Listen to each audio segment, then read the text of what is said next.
The Green Bay Packers get a crucial win, not because they're worried about playoff seeding, but because you can't no-show against a bad team with a backup quarterback. They took care of business, which is a step in the right direction for this baby Packers team. We're going to talk about it on our live YouTube show right now. You are Locked On Packers, your daily Green Bay Packers podcast. Part of the Locked On Podcast Network, your team every day.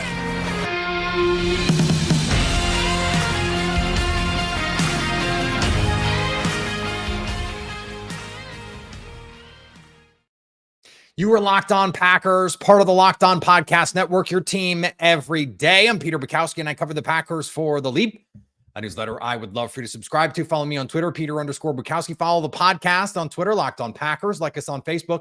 Subscribe to the podcast, iTunes, Spotify, Google Podcasts, wherever you find podcasts, you will find Locked On Packers, the #1 Packers podcast on the internet. And the show for fans who know what happened. They want to know why and how. Thanks to everyone who makes Locked On Packers your first listen every day. We hope you like starting your day with us as much as we like starting our day with you. And today's episode brought to you by our friends at LinkedIn Jobs. Post your job for free at linkedin.com/LockedOnNFL. That's linkedin.com/LockedOnNFL. No, it wasn't pretty. In fact, it was sloppy. The Packers turned the ball over twice. They had 2 4th-and-1 conversions wiped off the board because they couldn't get lined up. They had a sack taken off the board because they couldn't get lined up. These sorts of mistakes are still happening. But this defense, without Russell Douglas, without Quay Walker, and without, for half the game, Kenny Clark, absolutely dominated this football game. 3 points allowed, just 187 total yards allowed, 3.4 yards per play, a pair of turnovers. It could have been, frankly, even better. They had a couple. Carrington Valentine had an interception go right through his hands at the end of the game. But what you got from this Packers defense was exactly what you needed in a spot like this against a backup quarterback. I understand it's easy to be cynical about this, but how many of you, let's give me a show of hands for those of you listening after the fact and those of you on the stream live. How many of you over the course of the week tweeted something snarky about the Packers making Brett Rippon look like a Hall of Famer? Because I saw plenty of those tweets. Like, there were a lot of fans going, well, I guess they're just going to look like, they're going to look great against us because they always do. You don't get to do both. You don't get to act all week like, oh, Brett Rippon is going to be the second coming of Kurt Warner, and then be like, well, it's just a backup quarterback. The Packers can't win in a situation like this because it is a backup quarterback, which is why you have to go out and be impressive. And the Packers had allowed 150 yards of offense. In fact, fewer than 150 yards late into the fourth quarter, basically until the last Rams drive. They had allowed fewer than 150 yards. Just 10 first downs in this game, 3.4 yards per play. As I said, just 24 minutes and 44 seconds of time of possession. The defense dominated. They dominated. And that's what Jaire Alexander giving up a 30-yarder on one of the first drives. I thought, that looked like he looked a little stiff. I think in retrospect, maybe more the footing, because there were a lot of other times in the game where he looked like Jaire Alexander. And so he said before the game that he has been is as healthy as he has been. And perhaps the most encouraging thing is how good all of these young players looked. I mean, Carrington Valentine, in his first start as a preferred starter, he's filling in for Jaire Alexander in previous games. This was the first game where it's like, Carrington Valentine, you are the starter for the Green Bay Packers, the preferred starter, the #1 guy on the depth chart at your position. Jaire Alexander, of course, is still cornerback 1. He has 3 pass breaks up. He tackled well, almost had the interception at the end. He plays spectacularly against Puka Nacua and Cooper Kupp and a frankly really dynamic receiver room, irrespective of who is throwing the ball. That's a good performance from Carrington Valentine.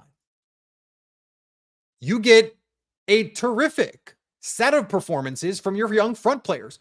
Lucas Van Ness had a couple impact plays, a TFL, and a QB hit where he absolutely smashed Brett Rippon. He is on the Rashawn Gary path if I've ever seen it. He's playing solid against the run, physical, and then when he gets an opportunity to hit somebody, he is going to make you feel them. That was the number one Rashawn Gary trait. Didn't always know where to be, didn't exactly know how to play, but man, if he was going to come try and hit you, he was coming with bad intentions. Carl Brooks, 2 passes defensed in this one, batted balls at the line of scrimmage, also created a tackle for loss. He was everywhere in this game. Colby Wooden had the 4th down stop of the game, basically ended the game in all but name, when he comes in on 4th and 2 and makes a terrific play in the backfield. This was a running team that was, I believe, 5th in EPA per play, EPA per rush. Darrell Henderson, 10 for 19. Royce Newman, 12 for 32. If not for Brett Rippon, this is an even worse running day than it was. 2.6 yards per carry on 26 carries. That's the run defense. That's good business. And to see it with so many inexperienced players, so many rookies, you got Isaiah McDuffie in there. By the way, Isaiah McDuffie is a player. He had 2 TFLs in this game, played. When he fires his guns, he can come downhill and really make plays. You got Anthony Johnson Jr. comes up with the interception, rookie. So there is so much to like about what you're seeing from this Packers young defense. I know there's a lot of talk about, the young offense and the growing pains and all those things. But it doesn't matter that it's a backup quarterback. Like, look around the league. Look around the league. Josh Dobbs, with 5 minutes of preparation, won a game on Sunday. Tyson Bagent had the Bears competitive in a game against the Saints. Now they lost, but he was competitive in that game. He was 18 of 30 for 220 and 2 touchdowns. Now he ends up throwing a handful of interceptions in the second half, but that offense was like competent. So I kind of don't want to hear the backup quarterback stuff, because a lot of teams on a given week play a backup quarterback and they lose. Like, the Giants have won games with Tyrod Taylor. The Titans have been competitive with Will Levis, won a game last week, rookie, backup. They're winning games. So, like, on a certain level, I kind of don't want to hear about it. Sean McVay is still on the opposite sideline. Puka Nacua and Cooper Kupp were still on that other team. It's still a really generally well-coached, well-designed offense. You have to go out and actually beat them. And the Packers didn't just go out and beat them. They dominated them. And to get so many of your key performances, like, Jair Alexander had the tip that turns into the interception. But, I mean, this was so many of your young guys, this rookie class coming up, that it just has to get you excited about where the growth can be, not just this year, but moving forward for this defense. It was a much needed defensive performance. It was the kind of defensive performance we thought we'd see earlier in the season. And they're allowing less than 20 points over the course of the season. Like, that's good. And certainly over the last month, they've played really solid defense for the most part. If the offense can get them back, now you've got a real NFL team. A real NFL team. They took a step toward becoming that in this game. We're going to talk about it in just a second here on Locked On Packers.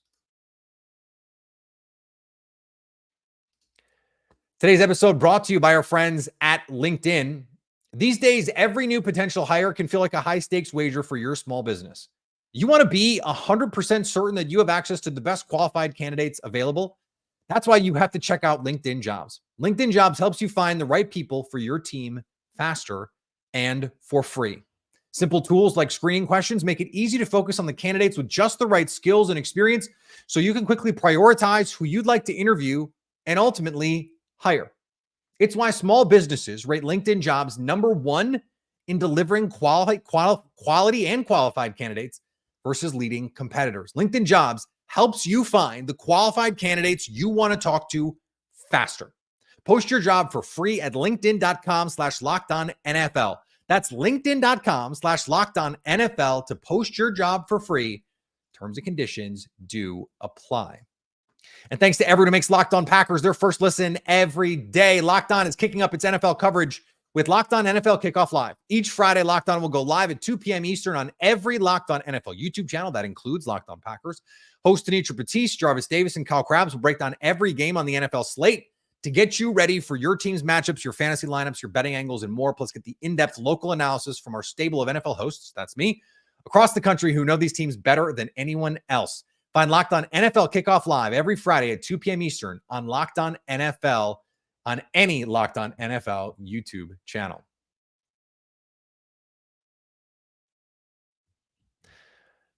This offense started to get things going from an identity standpoint. We saw it right away. There were varied personnel groups. We saw more 2 running back sets. We saw some 3 tight end looks, or however you want to, qualify Josiah DeGuara. We saw more motion, orbit motion, jet motion, return motion. We saw the swing motion from the backfield. We saw them run a jet pass to Aaron Jones. We saw them run an end around to Jaden Reed. We saw them run the special in the low red zone for the touchdown. This was the version of the offense we expected to see, and it's all predicated on staying on schedule, running the ball. 38 carries for 184 yards in this game. Now, yes, 43 of those came from Emmanuel Wilson, but Aaron Jones, 20 for 73 with a touchdown. He wasn't spectacular, had the fumble, but he was solid. A.J. Dillon, 9 for 40, 4.4 yards per carry. Plus, you get the explosive out of Jaden Reed. That stuff keeps you on track. So there's still, I think, too much conservative stuff early in the down. On first and second down, I'd still like to see a little bit more varied, play action. If you're going to run, preferably something a little more creative than some of the just like straight inside zone stuff that they're running. I thought they were going to lean more into RPOs. They didn't. Maybe they didn't feel like they needed to. They were going to get the looks that they were going to get, and that's what it was going to be, and they didn't need to worry about what it was going to be pre-snap or how it was going to evolve or any of those things. When we thought about what this team was going to look like, when you say this was the best performance since week 2 probably for them, it looked like what it looked like early in the season. The running game got a little bit back on track. You were able to get some of the underneath passes, just simple, like convert 2nd and 5 into a first down.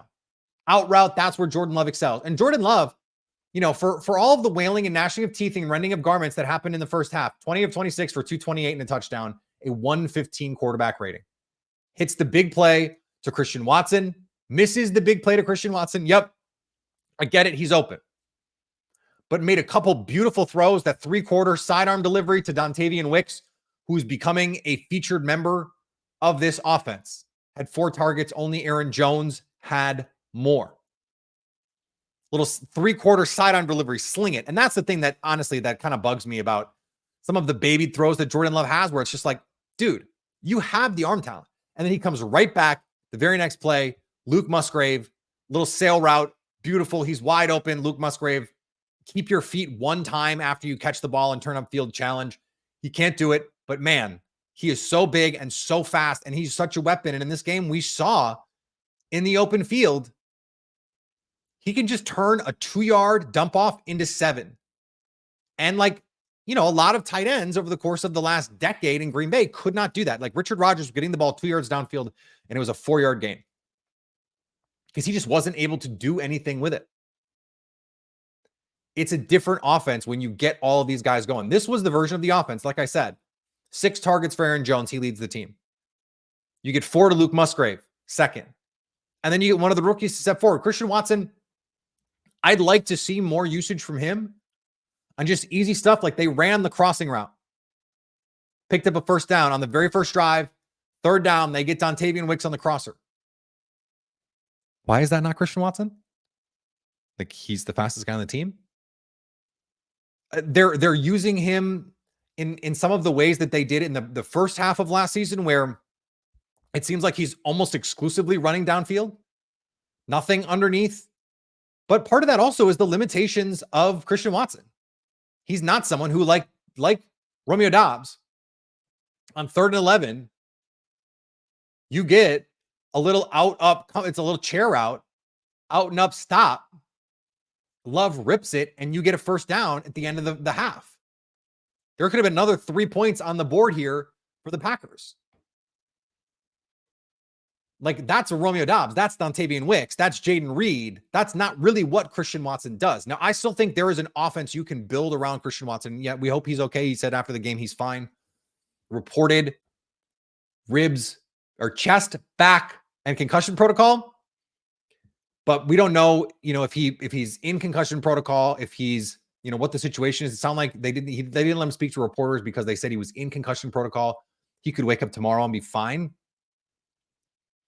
But for Jordan Love to say, the guy that I have the chemistry with is Romeo Doubs, that's the guy that I look for. I think that says a lot about where this team is. He only had the three targets Romeo Doubs did, caught all three, and all three of them were consequential plays. Rips that comeback for a first down.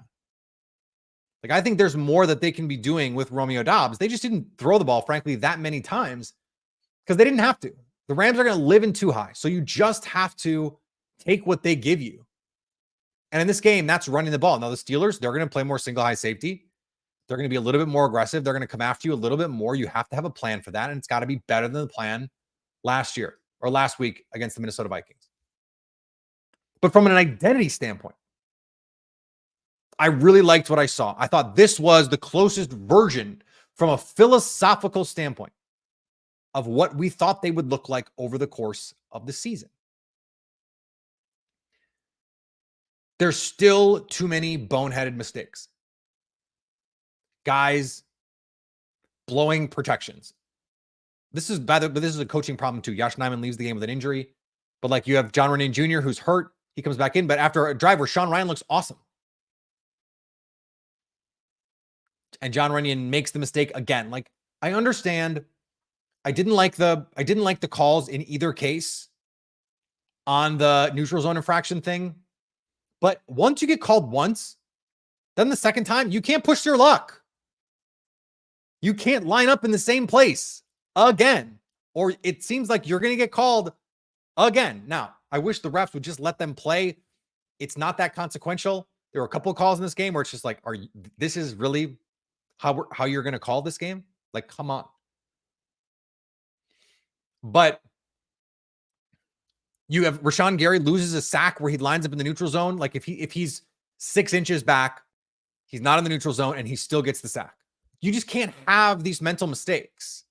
Those are mental mistakes. And we're still seeing them. It's November 5th as we record this. It's week 9. And Rashawn Gary is not a rookie. John Runyan Jr. is not a rookie. Aaron Jones, fumble. You just can't have that. Dontavian Wicks, okay, that's a learning moment.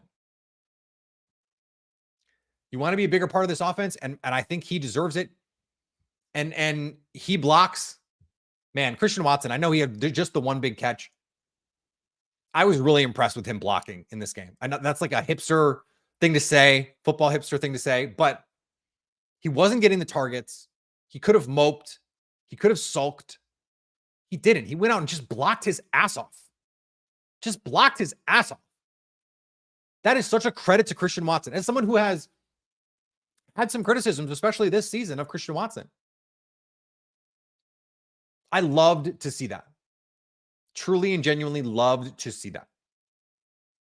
So if they can eliminate some of the, and they're not going to play in the rain every week, so you're not going to have the same sort of ball security problems every week. The Wicks one, I think, was just kind of a fluky thing.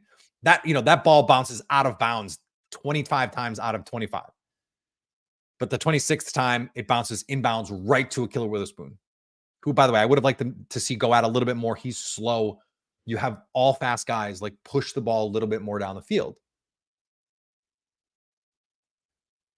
If you can eliminate some of those just like stupid, mind-numbing busts, just make sure on an RPO you run the pass option and like you have a route on it.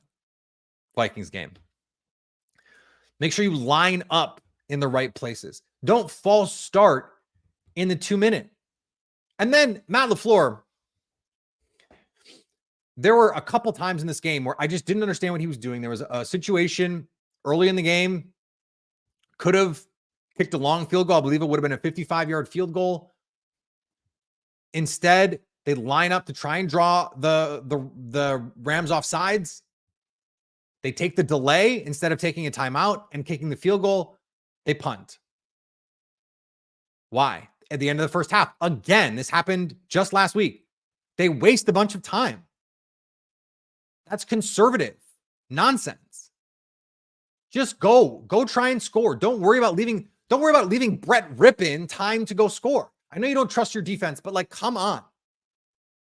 And again, they didn't really have time to do anything because they let time just waste off the clock. They've made some concerted decisions with their kicker this year in kick-go situations. There was another one when it's 10-3. I understand, I guess, making it a 2-score game. It's 4th and 2. You've been moving the ball well in the run game. You got to have a play to get 2 yards. How about the one they called for the touchdown? Like, that's what you have specials for.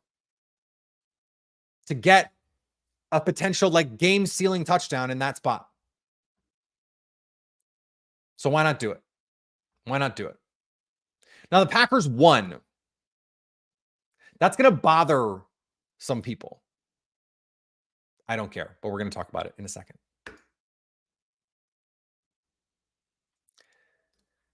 Today's episode brought to you by our friends at FanDuel. Packers favored for the first time on the final line all season. They covered. They won. They covered all the stuff. I did not have money on it. I did hit a couple others though. Hit Bucks +3. I got that at +3. A lot of people 2.5. And it was the 2-point conversion kneel down. If they just kick, if the Texans just kick at the end, it's a push. So 2.5 hits because they win by 2. +3 hits. Thank you very much. Score early this NFL season with FanDuel, America's #1 sportsbook. Right now, new customers get $150 in bonus bets back with any winning $5 moneyline bet. That's $150 if your team wins. If you've been thinking about joining FanDuel, there's no better time to get in on the action. It's an app that's easy to use, a wide range of betting options, including spreads, player props, over-unders, and more. I had a tease on Sunday that, as I record this, waiting to see if it comes in. I'm not even going to tell you what it is, but I hit the first half of it. We'll see if I can hit the second half. So visit FanDuel.com. I'll update you on Tuesday. FanDuel.com/LockedOn to kick off the NFL season. FanDuel, official partner of the NFL. And thanks to everyone who makes Locked On Packers their first listen every day. We hope you like starting your day with us as much as we like starting our day with you. Back at it another week. Packers go to Pittsburgh this week. The Steelers coming off a mini bye. They are frauds, that team. Frauds. Let's see if the Packers are good enough to beat them. We'll talk about it all this week on Locked On Packers. Last thing I want to talk about here. There are some fans who wanted the Packers to lose out. Wanted Caleb Williams, wanted Drake May. And look, I get it. You watch these games on Saturday. Michael Penix, who's not even like a top 2 quarterback, looks incredible. Drake May against our Sisters of Perpetual Sorrow looks incredible. Caleb Williams looks incredible. This Jaden Daniels looks incredible. This is an absolutely stacked quarterback class. If these guys come out, JJ McCarthy is a stud. Like there's like 5 or 6 guys that I would forgive Packer fans for saying, I would rather have that guy than Jordan Love right now. I would forgive you for saying that. And then you just go to someone like Marvin Harrison Jr. who is probably the best receiver prospect since Calvin Johnson. Like in 15 years. Pretty good. I don't like to throw around the generational moniker, but like depending on what your view of a generation is, like I think probably if it's the best since Calvin Johnson, then he's probably a generational prospect. I understand being like, I would like that, please. Thank you. There are a couple left tackles in this draft. Joel, the kid from Penn State, whose name I will learn to pronounce by the time we get to the draft. But I have not delved into the draft enough and rarely watch college football with the sound on. So I don't actually know how to pronounce his last name. I apologize to him. I'll learn. I promise. I was saying Jase Sternberger for like the first 3 months of draft season. And then someone was like, it's not Sternberger, right? No one told Jase that was true. I don't care about tanking. You can't tank. You don't tank. Brian Gutekunst said it in his press conference last week. You can't. And to the point that I made at the top here, this is a backup quarterback. This is a bad team with a backup quarterback. You've got to win this game, and you've got to win this game by 17, which they did. You're trying to build something here. So regardless of who the quarterback is next year, whether it's Jordan Love or someone else, there are a bunch of guys on this team who will be the core of this Green Bay Packers team for a long, long time. You can't just throw games away. You can't just throw seasons away and expect to build winning culture. You cannot do it. You can't roll over against a backup quarterback and have it not deleteriously affect your culture. You just can't. And so, like, you can't tell me that the Atlanta Falcons, like, regardless of the loss, aren't irrevocably worse for having fumbled that game away against Josh Dobbs. Like, Arthur Smith, trendy preseason thing. We had a talk on this show. Everydayers will remember going back a couple months. I did a whole open about how I didn't understand why people thought the Falcons offense was going to be so much better than, like, everyone's like, oh, the Falcons offense is going to be a top 10 group and the Packers offense is going to stink. Well, that has not borne itself out. And Desmond Ridder got freaking benched. The vibes in Atlanta seem absolutely horrific. Whereas the vibes coming out of Green Bay right now, especially because they won, are immaculate. The offense, they didn't play great, but they played better, almost 400 yards of total offense against a pretty formidable Rams defense in terms of Aaron Donald and what they're able to do up front. The back end, it's not very good. It's not very good. Overall, it's not a great defense. It's just not. But almost 400 yards of offense, pretty good against anybody. So you have to show up in a game like this. You have to play well.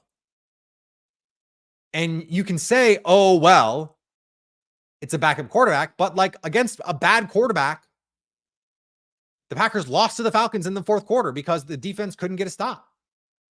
Against a bad quarterback, a quarterback who lost his job in Las Vegas, the Packers took the lead and let Jimmy G score on them to lose that football game. So you can say, okay, it's a backup quarterback, but the defense has not answered the call against those guys this season. They did, and they did it on the backs of their young players. Winning these games and winning them impressively, it builds incrementally your football team. And so, like, let's say you go into Pittsburgh now and get a win. Again, I'm not like fast forwarding to the playoffs, but I'm just saying you're 4-5. And you feel like you probably should have beat the Falcons. You had chances at the end to beat the Raiders and the Broncos. Those one-score games. You're going to be in a one-score game against the Steelers because the Steelers only play one-score games. Like, the next month is hard. But you finish out December at New York for the Giants, the Bucks at the Panthers, at Minnesota. Who knows who the quarterback is on New Year's Eve? And then you have the Bears to close out the season. Like that could be 5 wins right there. The Packers are building something. Doesn't mean they're a playoff team this year. Doesn't mean, any of those things. But they're only a game and a half out of the playoffs right now. So, look, I'm not saying they're going to go make the playoffs, but this stuff matters. Trying to win matters. Now you get to the end of the year and, if they're, I'm trying to do the math, with 2 games left, if they're 6-9, yeah, start Sean Clifford, I guess. I guess not 6-9. If they're 4 and whatever the math is at that point. What's the math? I don't know. 4-10, 4-11, 4-11, right? No, 4. Yeah, it doesn't matter. It doesn't matter. Is the reality? Doesn't matter. Because I don't think they're going to be in that position. There's too many winnable games left on the schedule, but you have to win them. You have to win them, and the Packers did it today. So it's a step in the right direction for this young team. And I think what it does is gives you hope that they can put some things together, play a little bit more consistency, that there is the talent on this team where you can see the vision. You can see the vision for what it could look like. Clean up a couple sloppy penalties, and they could have easily had 28, 30 points in this game. They missed a makeable field goal. That would have given them 23. They miss an opportunity at another field goal. One of these other, the bad turnover in plus territory from Dontavian Wicks. 400 yards of offense, you probably should score more than 20. They need to cut down on those turnovers. But again, you see the vision for what this team could be. All right, back tomorrow. Expert Tuesday. How you doing on Wednesday? We have our crossover on Thursday with Chris Carter from Locked On Steelers, and then an interview coming on Friday. Follow me on Twitter, Peter_Bukowski. Follow the podcast on Twitter, Locked On Packers. Like us on Facebook. Subscribe to the podcast. iTunes, Spotify, Google Podcasts. Wherever you find podcasts, you will find Locked On Packers. And anytime you want to come hang out with us live like we are right now with 400 of my closest friends, you can go subscribe to us on YouTube so you can stay Locked On Packers.